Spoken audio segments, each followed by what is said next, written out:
Hey, how's it going, guys? Mr. Boss for the win here, and in today's Red Dead Redemption 2 video, we are going to be talking about the dark and creepy secrets of the foreman that works at the Appleseed Timber Company.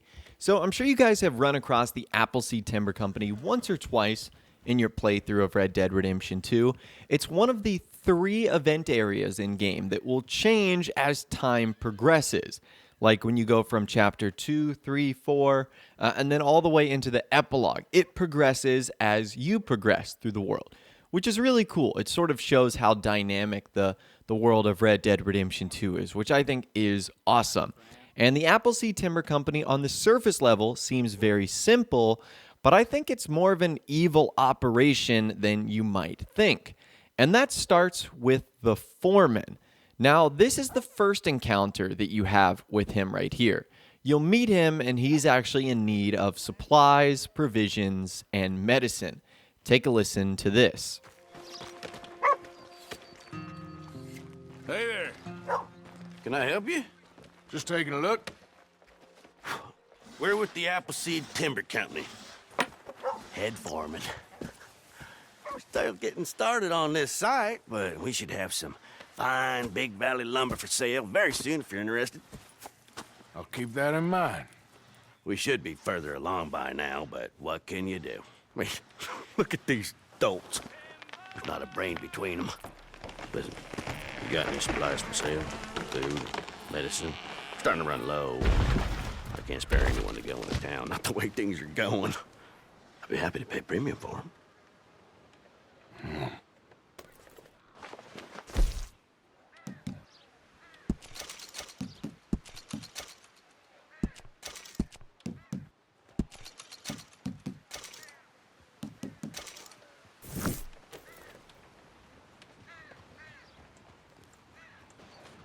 Appreciate it. That should help keep us going.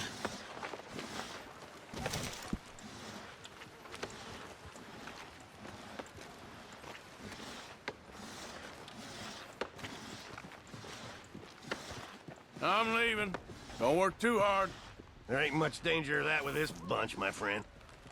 So once again, on the surface level, everything seems pretty normal. This guy is a foreman who's been told that he needs to essentially get his guys in shape. He can't really spare anyone to leave town.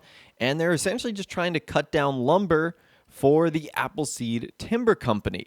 So that's the first encounter right there. Now, in the second encounter, you'll run into a little bit more of a dangerous experience where one of the trees has fallen and actually landed on one of the lumberjacks.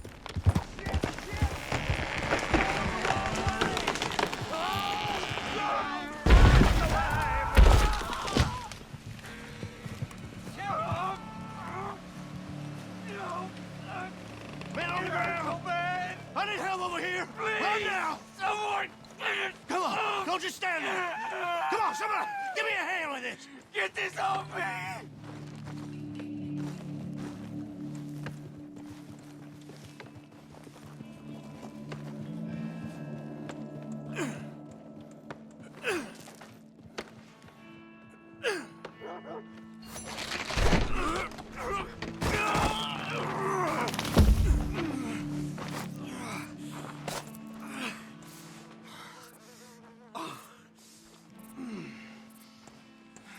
All right.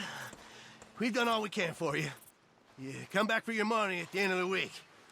I can't pay you in full for today, of course. The rest of you, stop gawking. Get back to work. Come on! And you there. Thanks for the help. You treat your workers like shit. It's none of your business how I run my site.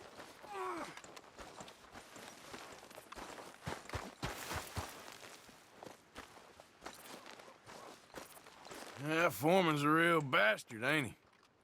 Here, this should help you get back on your feet. Thanks, mister. You're a good man. Oh.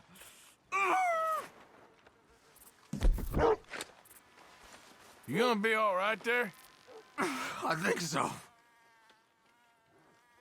All right. Take care of yourself. Thanks, mister. Okay, so in that encounter right there, we start to see the mask come off a little bit of the Appleseed Timber Company foreman, as he doesn't really seem to care about the guy who just got his leg crushed by a giant tree. You guys heard what he said. He said, I can't really pay you in full today because you're clearly not working because you got crushed by a tree. So that is really, really cruel. So again, we're starting to see the true nature of this guy right here.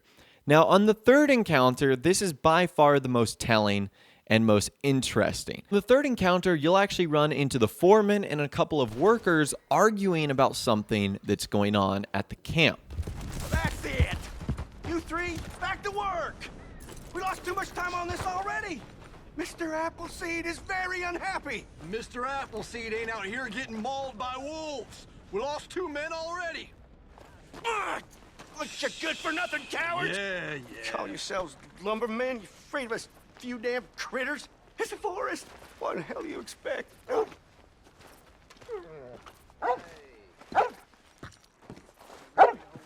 Oh! Yes! Maybe you're the man I need! Can you believe these lazy lily livers? Refusing to work on account of a few little wolves. They've been attacking workers on the south side of the camp. We need a real man to get rid of them. What do you say? He'll be very well rewarded. All right. If you're paying, I should be able to take care of that for you. Okay, so as you guys heard there, the foreman and the workers are arguing about working conditions. Some of the lumberjacks are getting eaten alive by wolves. And the foreman is like, I don't care about that. You guys need to get back to work and start chopping trees. And it's up to us to actually save the day. So long story short, what we have to do is go out, follow the trail, and hunt down the wolves. And you guys can see there that the wolves have already killed 2 lumberjacks. Like, that is serious business. Now, before I returned, I wanted to loot these lumberjacks to see if they had anything on them. And wouldn't you know, there was a message on here. Letter from St. Luke's Academy.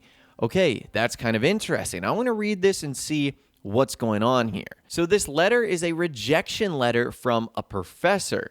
And it says this: Dear Mr. Appleby. Now, I don't know if there's any connection, Appleseed Timber Company, Appleby.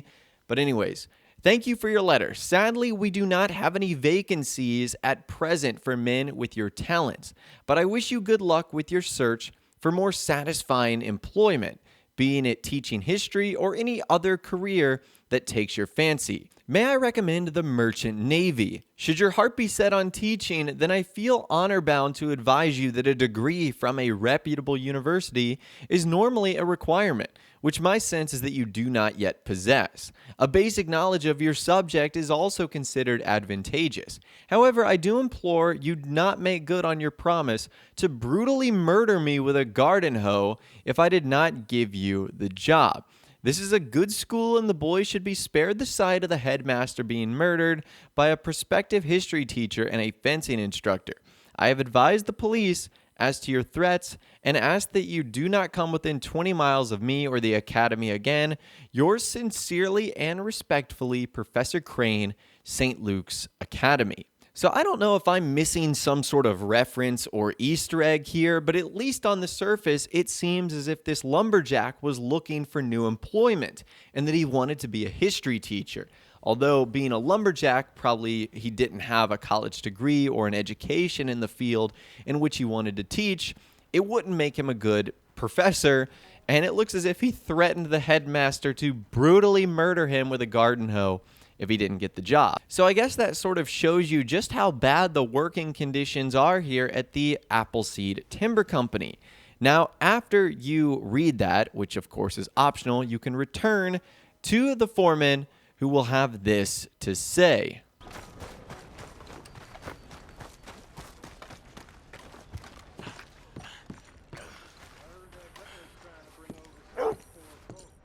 Oh, there you are.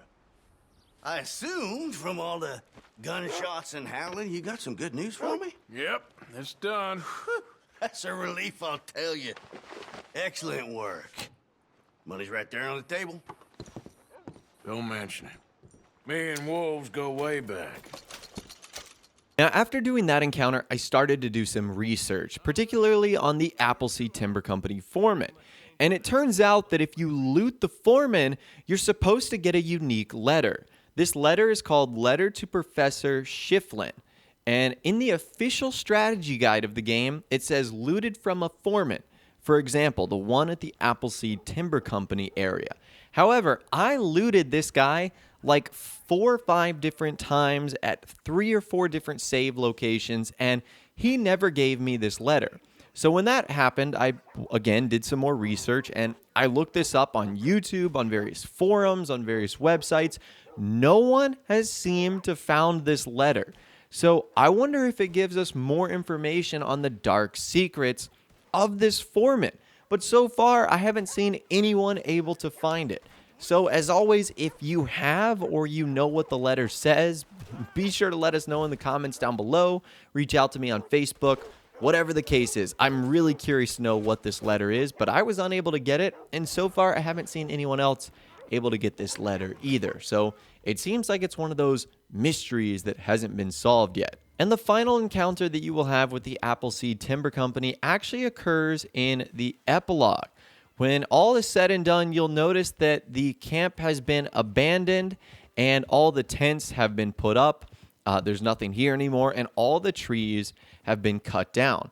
Like, it's crazy to see like the massive deforestation that these guys caused by chopping down all these trees.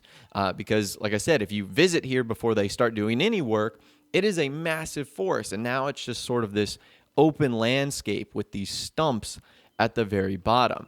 So again, it is interesting to see the progression of this area, but I'm definitely way more interested in the foreman of the Appleseed Timber Company. I mean, this guy just doesn't seem like a pleasant person at all, and he's definitely got a dark secret that I don't think anyone knows about. But anyways, that's all the information that I've got for you guys in this video today. Hopefully you did enjoy.